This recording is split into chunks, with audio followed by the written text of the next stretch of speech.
Hinche, everyone. Mvskoke Nation News. Of course, they're just calling it the Mvskoke News now. Produced by Mvskoke Media. Anyways, there's a story in here. The first Alabamans honoring the Mvskoke Creek Nation.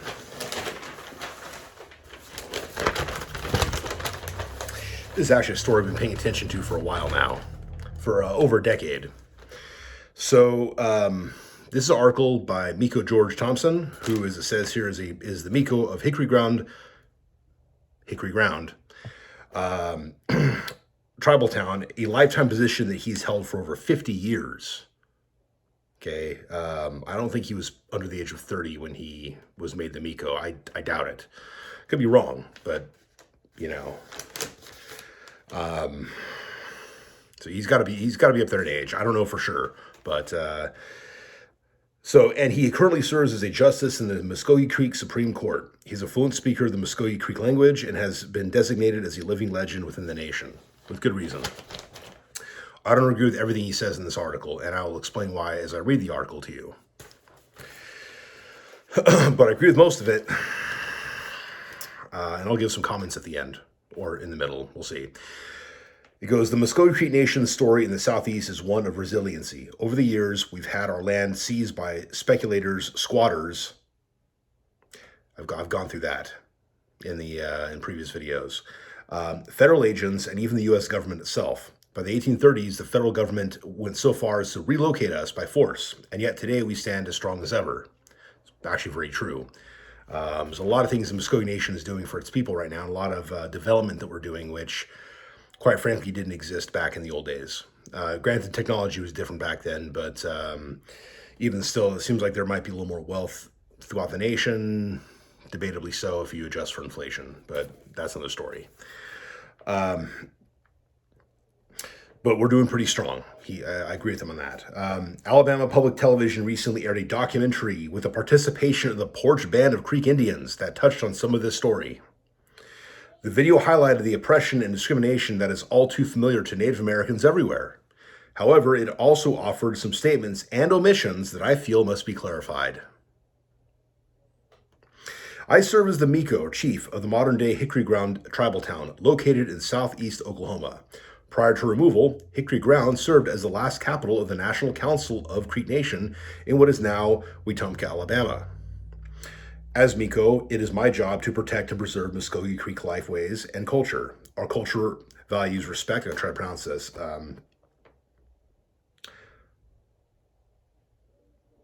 Athraquechka. I hope I pronounced that right. Integrity, Fachita. Responsibility, Micholki. Humility, Iaskita. Wisdom, Hopothrinka. Okay, it's always a hard one. Okay, and love, Onokichka. Onokichka. Sorry, the U's not an the V's not a U sound. It's more like an or an ah sound. These virtues have carried us through countless wars, discriminatory assimilation policies, and the outright removal from our homelands. I was concerned as I watched the Porch Band assume my nation's history. Note that, my nation's history. In the documentary. While they claim descendants from the Mvskoke Creek Nation, they have drifted so far away from our history and traditions over the years. I've gone over this in the past when I mentioned the ceremonials, like the stomp dances, as opposed to the powwow culture that the Porch Band had been practicing up until more recent years. Nowadays, you can actually see videos of them doing, dancing counterclockwise, as opposed to dancing clockwise, around the fire. It's because they've lost the traditions. They don't have the same ceremonial medicine and things like that, at least not for the most part. They've drifted far away, and it's not really entirely their fault, but they have. And it's obvious in more ways than simply that. Okay. He goes on. At one point, the video participants said that they didn't know what kind of Indian they were. I've got to watch this documentary. I've not seen this, but I've got to see it now. Okay, if anybody has a link to that, please link it in the comments section. Let me know, because I want to see it. Maybe it is the first Alabamans honoring the Mvskoke. I don't know. Maybe that's it. Maybe. I don't know. But if you know, let me know, please. Okay. So yeah, at one point the video participants said they didn't know what kind of Indian they were, just that they were Indian. That doesn't really say a whole lot. That doesn't make you part of a nation. That doesn't make you part of a tribe. That just means you're indigenous. It's like saying, oh, well, I'm part Spanish and part Aztec, like so many Mexicans say. It's like, okay, well, are you part of the Aztec nation? Or Aztec Empire, rather, because that's what it was. Who are your ancestors really? Do you actually know? Because a lot of them don't. That's like this right here, okay? And I'm not capping on Mexicans, by the way. You know, look, my wife's Colombian, and I think she's got some Mvskoke Indian in her blood, but I don't know for sure. I mean, probably, given where she's from. So, but yeah, to really consider yourself part of a tribal nation, you have to know what that nation is. You can't just be like, oh yeah, well, I'm Indian and I live out here, so I must be that nation. No. Tribes move around. People move around. You can really be Cherokee when you're living among a bunch of Creeks, and vice versa. So you got to know where you're from. Okay. So, and as has been pointed out by a friend of mine, and as I've noticed this myself, when the Porch Band became a tribe, they started labeling a bunch of people as full-bloods who really weren't. Calvin McGee was not a full-blood. He was the first blue-eyed Indian the only blue-eyed Indian that President Kennedy ever met or seen or heard of. And that's because he wasn't a full-blood, okay? And if your last name is McGee, you've got some Scottish blood. McKee is Mackay, Clan Mackay, okay? I know this because I've looked into Scottish history quite a bit. So that's how I know these things, okay? So yeah, not what kind of Indian they were, just that they were Indian. But this isn't because they were forgotten. Okay, this is where I diverge a little bit from Mekko Thompson's interpretation of history. He goes on, he says, yeah, but this isn't because they were forgotten. The Mvskoke Creek people have never forgotten those who renounced their citizenship in our nation. We well remember those who joined with federal forces to fight against the Red Sticks. Yeah, so if you guys have been watching my videos, you know that is factually only semi-accurate and even inaccurate. When I say that, it's not because the Porch Band's ancestors didn't side with the federal government in the War of 1812. It's not because they didn't fight, you know, but here's the thing, some of them might even actually have some Red Eagle blood. And Red Eagle, William Weatherford, he was fighting against Andrew Jackson. But Macintosh Party, 1828 migration, pre-Trail of Tears, self-removal. Well, the Macintosh Party were Lower Creeks, and William McIntosh fought on the side of Andrew Jackson in the War of 1812. And at the Battle of Horseshoe Bend, he fought against the Red Sticks. Yet not only he remained chief, but also like his son, grandson, and other descendants in the male lineage, other Macintoshes by name. And who knows, maybe some other Macintosh descendants not by name, but definitely several Macintosh. Like you got, what was it? Doty McIntosh, Walter Emerson, Doty McIntosh, and then his son, Chinubby McIntosh, who I can't remember if he was actually chief of the nation or just chief of Coweta Town. But in any case, you've had multiple chiefs since William McIntosh who, they're descendants from William McIntosh. Their ancestors fought against the Red Sticks. You go to the Mound Building, I mean, you see faces that were, on the side of Red Eagle, and you see people that were on the side of, you might say like Benjamin Perryman. He was a Lower Creek. He came to Oklahoma with the Macintosh Party. I can only assume that he might, and I have to look into this to verify it, but he himself might have actually been on the side of Macintosh in that whole debacle. And there's different reasons why people fought on that war on opposing sides within the Creek Nation. And not all the Red Sticks were good guys. Okay, if you look at what happened at Fort Mims, there was some, Red Eagle couldn't stop his soldiers. He rallied. They wanted to run. He rallied them and won that war, won that battle. And he couldn't stop them from burning these people to death.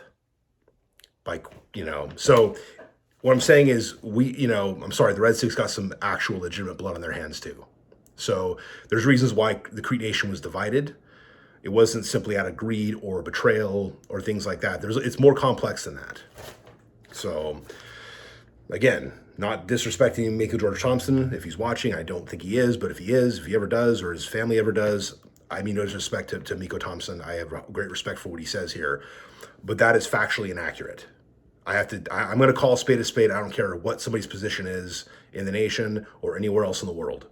Okay? We got to be honest about our history. And it's not just the Porch Band who are descended from those who fought on the federal side.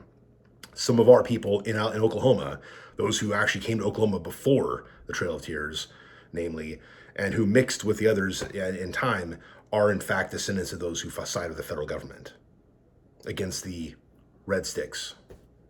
I only do this in parentheses because Red Sticks was the Warriors. I mean, it's a little more complex than I should get into that at a later time. Anyways, moving forward, because I like a lot of what he says here. Okay, he says, but the things that were omitted from the documentary are perhaps the most distressing to me. Okay, the Porch Band never historically resided at Hickory Ground in Wetumpka. Nevertheless, after successfully convincing the federal government to acknowledge them as a tribe in 1984, background on that. So they were trying to get recognition since the 1940s because they are legitimate descendants of the Mvskoke Nation. They can trace back to the Parson Abbott roll. Okay, they're not full bloods like a lot of them claim. Okay, that's you look at their national council, they all look very, very white. They have lighter skin than I do, lighter hair than I do. Okay, I'm serious. It's ridiculous. I mean, really. So. Yeah, there's no full bloods in the Porch Band. Like, there's probably no full bloods in the Mvskoke Creek Nation despite the legal status, but there's definitely no full bloods among the Porch Band, not by far. Okay, so and yes, I guess maybe they got recognition as a tribal body with a government of their own by 1984, but they were trying since the 1940s and 50s to gain money and recognition as Mvskoke Indians, and rightfully so. But there's a lot of stuff that got lost, as mentioned earlier. Okay, so nevertheless, after successfully convincing the federal government to acknowledge them as a tribe in 1984, the group acquired one of the Mvskoke Nation's most sacred sites, Hickory Ground, tribal town, using federal preservation grant funds. Okay, in its application for the federal preservation funds, the Porch Band said it would, quote, prevent development on the property, end quote, and preserve Hickory Ground, quote, without excavation, unquote. It emphasized that the preservation funds were crucial to protecting Hickory Ground because, quote, it is of major importance to the history of the Mvskoke Creek Nation, end quote, who, quote, will be pleased to know their home in Alabama is being preserved, end quote. Lamentably, however, the Porch Band refused to honor its promise. Yeah. There's a lot of anger happening about a decade ago or so on social media. I remember Waylon Gray going to protest what was going on, which we're going to mention here. In our Mvskoke culture, once a body is at rest, it is supposed to remain there forever. Yeah, I mean, you don't really move bodies around. You bury them and you leave them there, okay? But the Porch Band violated our age-old traditions and religious beliefs, exhuming over 57 human remains, our ancestors, at Hickory Ground to make way for a $246 million Alabama casino that now sits astride our most holy site. To this day, many of our cultural remains are cast aside and continue to languish in a simple garden shed on the property. I remember hearing about the bodies being tossed into a shed. What I didn't know is that was still the case to this day, apparently, at least according to Mekko Thompson. And he pays more attention to this than I do because that's his ceremonial grounds. That's his tribal town, okay?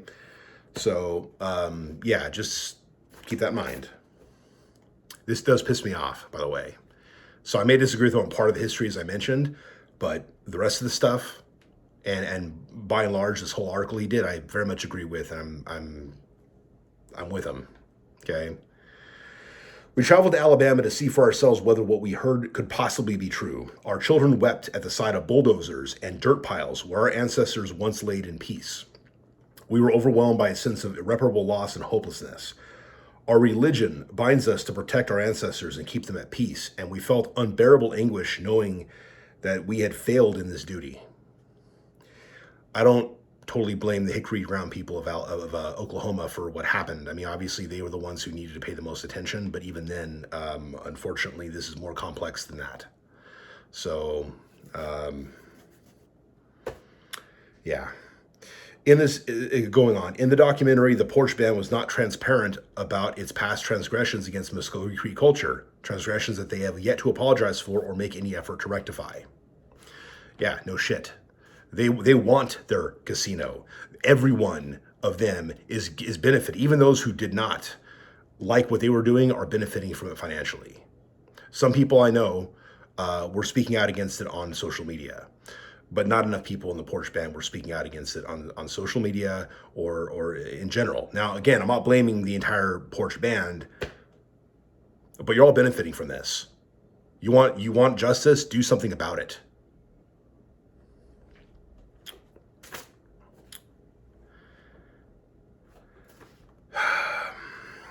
Going on, ever since the porch band engaged in this horrific desecration, a rift developed between us, rightfully so.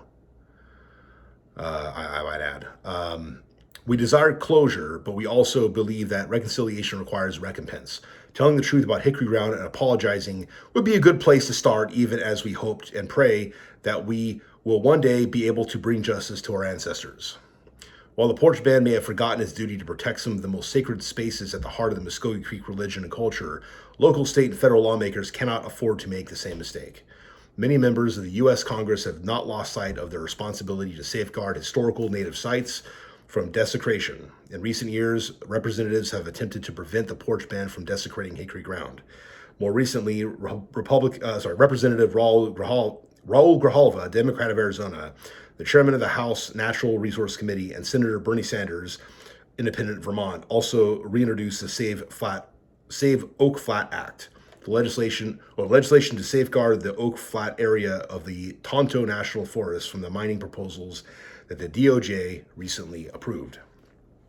While these efforts are commendable, they are merely band-aid solutions. To adequately fix this problem, local, state, and federal lawmakers need to pass comprehensive legislative frameworks and address not only individual land disputes, but also their underlying root causes. The disproportionate leverage landholders currently have over tribes with legitimate ancestral land claims. Only then will those excavated at Hickory Ground receive the respect, care, and protection they need and deserve. So, I remember when Waylon Gray went to Hickory Ground to protest what was going on. I believe there's a couple of the Creeks. I think there was also a Cherokee guy. I think there's also a black guy. There's a few people that went with him to protest, as I recall. And he got arrested for protesting and worshiping at his ancestral ceremonial grounds. Can you believe that crap? And he had every right under federal law as well to do this. And but he still went to jail. And Chief, I believe it was Chief Ellis at the time, bailed him out. I mean, with, tribal funds, I'm sure. But in any case, that's what happened. So, yeah, so it's convenient. So here's how I feel about it. I feel like the porch band, there's many in the porch band who really, really want to honor their Native heritage. But I feel like there's many of them who also don't know a thing about their Native heritage. All they know is that they have it. And look, we all have to start somewhere, but when you're using funds to try to show how Indian you are, you're putting on a powwow with big fat headdresses and you're dancing powwow style, powwow costume, and you have nothing to do. Okay, Michael, I'll show you TV in a second, okay? When you're trying to show how Indian you are by doing this type of stuff that other Indians stereotypically do, that doesn't show that you're in touch with your heritage. And when you're going out there, when you're so greedy for money that all you care about, hey buddy, yeah, want to say hi? Hi. Michael, say Hinche. All right, buddy. All right. Since we're doing Mvskoke stuff right now, buddy. So I feel like the porch band is, I think a lot of them are playing at being Indian and not really being Indian. And I hate to say that because not everyone who knows they're Native know much about their heritage. And that is part of the fault of the federal government and the educational systems that have been in place, the policies. But it doesn't change the fact that they've violated their agreement not to allow desecration to happen on Hickory Ground sacred site. I feel like I forgot to read part of that article, but basically the last treaty that was Let me take a look here real quick. Oh, get out, Michael. 1 second.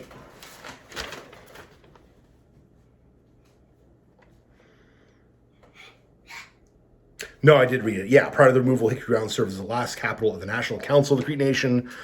Yeah. So there's a lot of history that is important at that site. Not to mention the bodies that have been laid to rest over the course of however many, however long the Hickory Ground people were there prior to removal. So, porch ban violated. It's very, very white-looking government. I'm sorry to be that way. I'm not trying to be a hypocrite here, but the very, very white-looking National Council they have really didn't do a very good job honoring that. They didn't give a crap about it. All they care about was money. And I've seen like screenshots of the conversations where people from Oklahoma were saying, all you guys care about is money. They're like, yeah, money, money, money, and just things like that. And people were, in Oklahoma were like, that's just disrespectful. You don't care about any, and it just went on and on. And they don't care. They don't care. They're Indians because it's convenient to be Indian. They're Indians because they're getting rich. And that pisses me off. It does. Okay. I don't care what you look like. I don't care. You could be Asian looking, black looking, white looking, or native looking. Okay. I don't care what you look like. If you have Mvskoke Indian blood and you love your heritage, then you're Mvskoke people. But what all you give a crap about is money and what you can get from being Indian, that pisses me off. And when you desecrate our dead, there's something wrong with you. There's something particularly evil about you for doing that. Look at this. Give me the atasa. Okay, thanks, buddy. Atasa, that's right. That's a Mvskoke word for the war club or war knife. Okay, I'm gonna hold this, Michael, and then when I'm done in a couple minutes, I'll show some TV to you. Okay, he loves this thing. So, yeah, he's a funny guy. Shimani, come on, buddy. So, anyways, yeah, buddy. Yeah, Michael. All right, no more. Give me a second, okay? I'm almost done. So, yeah.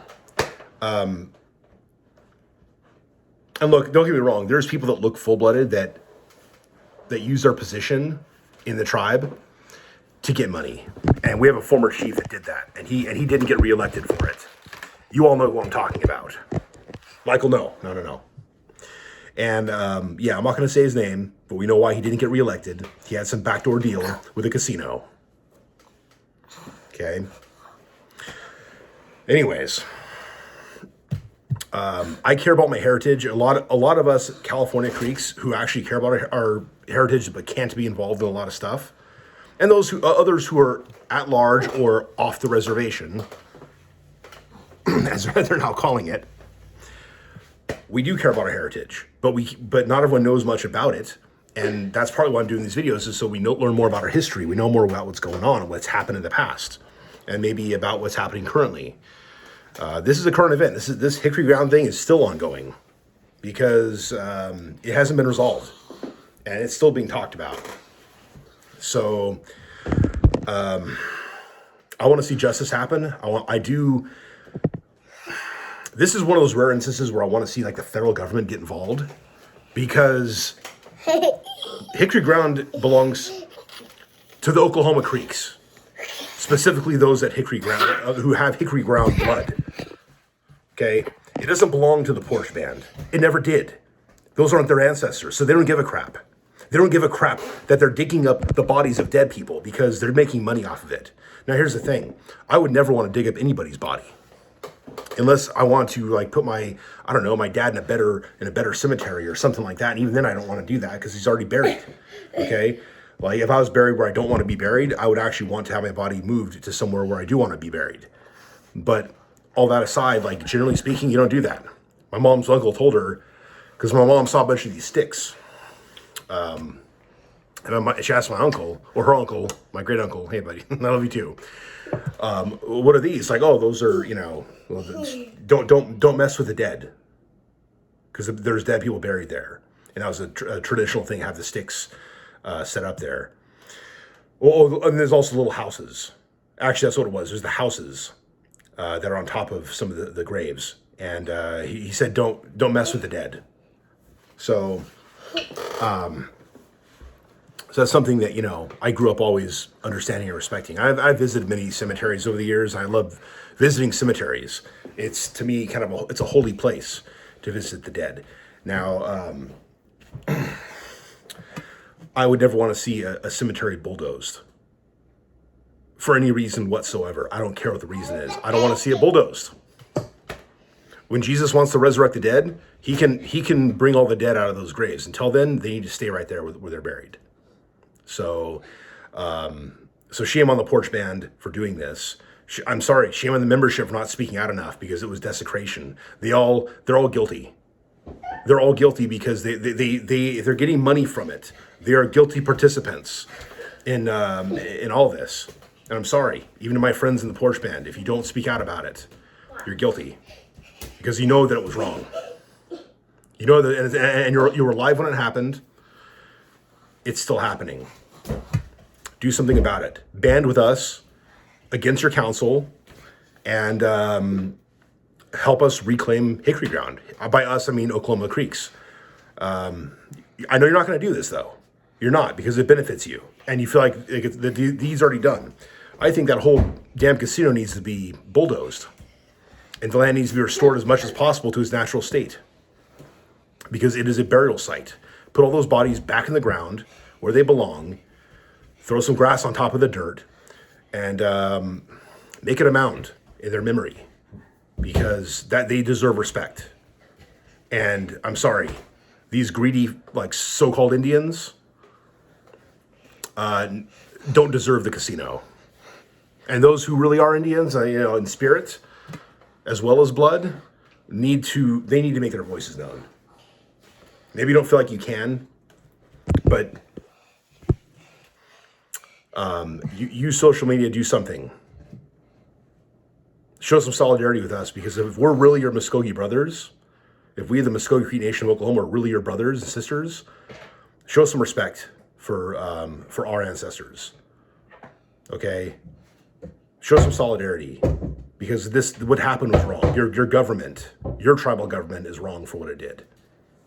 So the sentiments that when he says, those citizens who left our nation, he's not wrong. I'm sorry, he's not right. But I get why he's saying it now, because the Oklahoma Creeks wouldn't do that. We do know better, and we've always known better. Anyways, I'm going to get off my soapbox for a sec, because my boy won't leave me alone. So let me know what you guys think.